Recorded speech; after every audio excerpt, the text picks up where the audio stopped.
Saudara, bakal calon presiden pemilu Amerika Serikat Donald Trump ditembak saat berkampanye di Pennsylvania Sabtu waktu setempat. Trump segera dievakuasi dari panggung setelah tembakan mengenai bagian telinganya.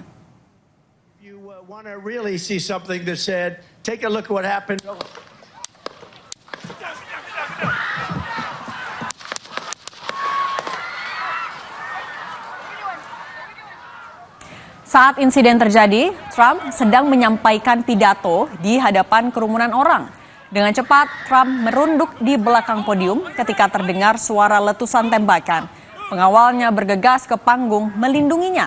Diduga Trump ditembak mengenai telinga bagian kanan. Namun begitu, Trump terlihat masih bisa mengepalkan tangan ketika dievakuasi dari atas panggung.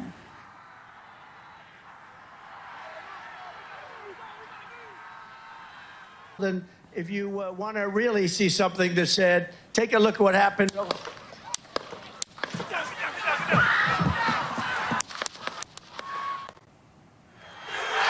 Setelah insiden penembakan terjadi, Trump langsung dievakuasi dari panggung. Trump langsung dibawa pergi dengan kondisi terluka di telinga bagian kanan.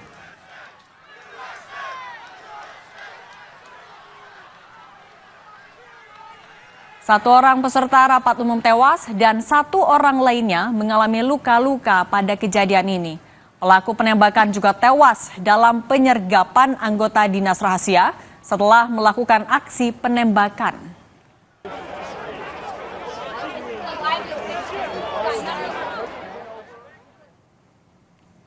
Pasca penembakan dirinya, Donald Trump buka suara mengenai penembakannya pada media sosialnya Truth Social.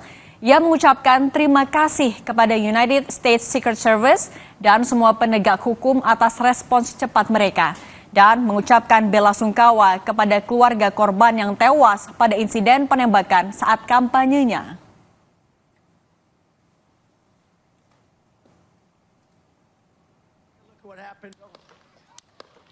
Dua jam setelah kejadian, dari ruang pengarahan darurat Gedung Putih di Delaware, Presiden Joe Biden yang juga rivalnya di pemilihan Presiden Amerika Serikat mengecam penembakan terhadap Donald Trump.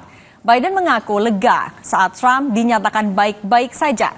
Biden meminta segera dilakukan penyelidikan atas kasus penembakan ini. I've been thoroughly briefed by all the agencies in the federal government as to the situation, based on what we know now. I have tried to get a hold of Donald.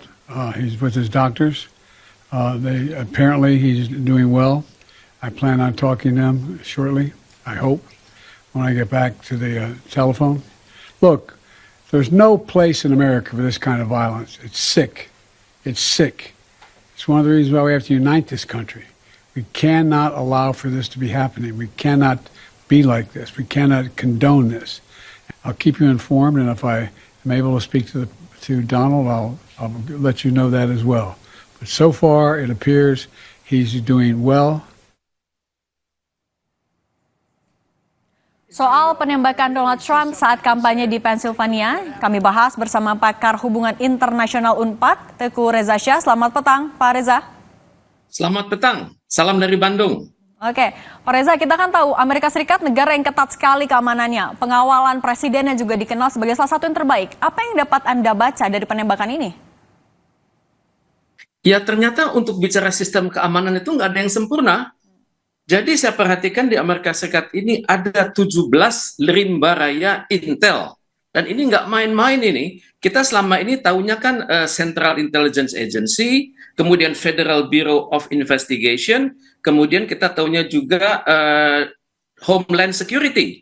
Tapi ternyata mereka semua juga tergantung pada intel-intel lain seperti Air Force Intelligence, Army Intelligence, Coast Guard Intelligence, kemudian Defense Intelligence Agency sendiri, Department of Energy punya lembaga intelijen, kemudian Kementerian Luar Negeri punya unit kerja intelijen, Departemen Keuangan punya, bahkan sampai ada namanya Navy Intelligence dan Space Force Intelligence. Jadi negara ini secara ekonomi hebat, secara Human Development Index tinggi, secara kesejahteraan masyarakat tinggi, tapi mereka memiliki rimba raya Intel sampai jumlahnya 17 dan tentunya dari 17 ini sangat sulit mengorganisir. Tapi biasanya Amerika Serikat ini memiliki sistem manajemen yang sangat bagus, sistem pengendalian krisis yang sangat bagus, sehingga dalam waktu kurang dari 1 hari biasa mereka bisa menelusuri secara mendalam siapa pelakunya, akar masalah dari pelaku tersebut, kemudian juga titik-titik lemah dari penembakan tersebut. Mereka sudah belajar dari John F. Kennedy tahun 1963 lalu, di mana mereka menghasilkan suatu dokumen namanya The Warren Commission. Kemudian juga mereka, walaupun hasilnya lama, tapi ya inilah Amerika. Mereka belajar bekerja dengan sangat cepat kalau terjadi krisis, dan tentunya mereka akan belajar dari krisis tersebut agar tidak terulang lagi. Tapi kita tidak tahu, namanya kejahatan dengan kebaikan itu ibarat kucing lawan tikus, saling kejar-kejaran. Kemudian penguasaan teknologi untuk tujuan baik maupun tujuan buruk itu juga berkembang, berputar dengan sangat cepat. Tapi saya pikir dalam waktu satu hari ini kita akan mendapat jawaban yang konklusif, karena pihak-pihak yang bersaing ini mencoba saling menenangkan diri ya. Ternyata Donald Trump hanya seliwat itu peluru tersebut di sisi kuping sisi kirinya, dan Presiden Joe Biden sudah menunjukkan kenegarawanannya dengan upayakan secara sungguh-sungguh agar proses penyelidikan berjalan dengan cepat. Oke, tapi Pak Reza, kalau Anda melihatnya peristiwa ini akankah berdampak pada elektoral dari persaingan di pemilu Amerika Serikat ini? Saya pikir ya, karena di Amerika Serikat ini kita bisa menggunakan indikator-indikator seperti usia ya. Misalnya kalau 18 sampai 29 itu kritis terhadap Trump. Kalau saya perhatikan, saya mencoba membandingkan ya antara Pilpres tahun 2020 dan Pilpres tahun 2016 ya. Itu kecenderungannya swing voters itu naik. Tahun 2016 itu 20% swing voters, tahun 2020 30% swing voters, dan saat ini diperkirakan antara 35 sampai 40 swing voters. Dan swing voters ini kalau kita tabulasi secara mendalam itu bisa dipilih berdasarkan usia. Usia 18 sampai 29 biasanya pro Trump. Kemudian usia 30 sampai 44 biasanya pro lawan Trump. Usia 45 sampai 64 itu senang dengan Trump, dan usia 65 ke atas senang dengan Trump. Ini dari faktor usia. Tapi kalau kemudian kita pecah lagi ke dalam indikator-indikator yang substantif, misalnya indikator lingkungan hidup, indikator LGBT, indikator ras, indikator kesehatan, indikator social security, indikator penggunaan senjata, indikator image Amerika di level luar negeri, indikator imigrasi, kemudian swing voters juga ada di lingkungan pengamat kriminal, kemudian pengamat inflasi, dan juga job dan social security. Jadi saat ini swing voters itu sedang terurai dengan sangat dalam, dan untuk itu ya mereka akan melihat bagaimana Trump mengelola krisis, dan juga bagaimana Biden mengelola krisis. Sekarang masing-masing manajemen dari parpol tersebut akan mencoba menggunakan momentum ini untuk memperkuat basis-basis sosial budaya mereka sambil mencari siapakah pelakunya, apakah kerja ini dari dalam negeri ataukah melibatkan kalangan-kalangan dari luar negeri. Oke, kalau secara umum untuk tahapan pemilu selanjutnya akankah berdampak secara signifikan, Pak Reza? Ini yang sedang diteliti oleh media massa Amerika Serikat. Saya perhatikan saat ini sampai sejam terakhir itu American Broadcasting Corporation sedang bekerja keras, juga Associated Press bekerja keras, CBS sedang melakukan penelitian soal ini, CNN sedang meneliti soal ini, Fox sedang meneliti soal ini, NBC juga meneliti soal ini. Mereka belum punya jawaban final, tapi tampaknya perubahan akan terjadi dari menit ke menit, dan itu dan secara logikanya ya, Amerika Serikat adalah masyarakat yang sangat intelek ya. Mereka sangat mengandalkan informasi, Human Development Index mereka tinggi, informasi itu terbuka. Jadi terjadi suatu proses pencerdasan, dan ini yang sedang diteliti secara mendalam. Tapi biasanya siapa yang bisa mengendalikan informasi pada saat krisis ini, mereka punya kecenderungan menggalang swing voters mereka, walaupun kita tidak tahu persis jumlahnya, kenaikan ataupun penurunannya berapa persen. Oke, artinya dalam tanda kutip peristiwa ini bisa menguntungkan Trump dan lebih merugikan Biden, seperti itu, Pak? Kalau dengan catatan ya, kalau tim kampanye Donald Trump benar-benar menggunakan isu ini, misalnya mereka akan menggunakan berbagai informasi, misalnya Trump sehat, misalnya 48 jam terakhir, kemudian ditembak pada kasus pada saat tersebut, dan kemudian mereka mengatakan Trump ini trennya kesehatannya menaik dari jam ke jam, dan ini bisa digunakan secara militan untuk memojokkan Biden yang usianya 81 tahun dan Trump 3 tahun lebih muda daripada Joe Biden. Tapi untuk ini kan perlu kelihayan masing-masing, perlu kelihayan untuk memahami bagaimana suasana batin swing voters dan bagaimana suasana batin di daerah-daerah pemilihan tersebut. Nah, ini pekerjaan yang tidak mudah.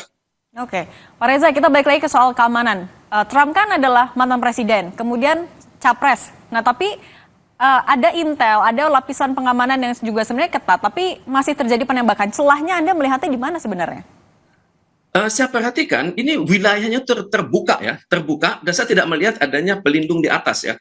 Tampaknya mereka tidak belajar dari kasus terjadinya penembakan atas John F. Kennedy tahun 63, kemudian penembakan atas Gerald Ford dan Ronald Reagan yang juga di alam terbuka begitu. Dan tentunya saya pikir akan terjadi revolusi besar-besaran dalam sistem keamanan di Amerika Serikat, di mana mereka yang akan hadir itu akan benar-benar terdata. Misalnya mereka harus mendaftar beberapa hari sebelumnya, kemudian nanti membawa kartu identitas, kemudian selanjutnya mereka akan nanti diperiksa kecocokan nama dan identitas dengan apa yang dimiliki oleh panitia, dan mereka akan diarahkan untuk duduk di kursi-kursi yang sudah diset sedemikian rupa. Kemungkinan besar itu, dan ini akan berdampak juga kepada sistem keamanan di kedutaan besar Amerika Serikat di dunia, dan juga akan menjadi pembelajaran bagi kepala negara di seluruh dunia. Jangan main-main, kita tidak bisa memprediksi apakah besok hari kepala negara kami akan aman seperti sekarang. Tentunya akan terjadi proses pembelajaran yang luar biasa, walaupun dunia melihat wah, hal ini sudah berlangsung lama. Tahun 63 itu atas diri John F. Kennedy,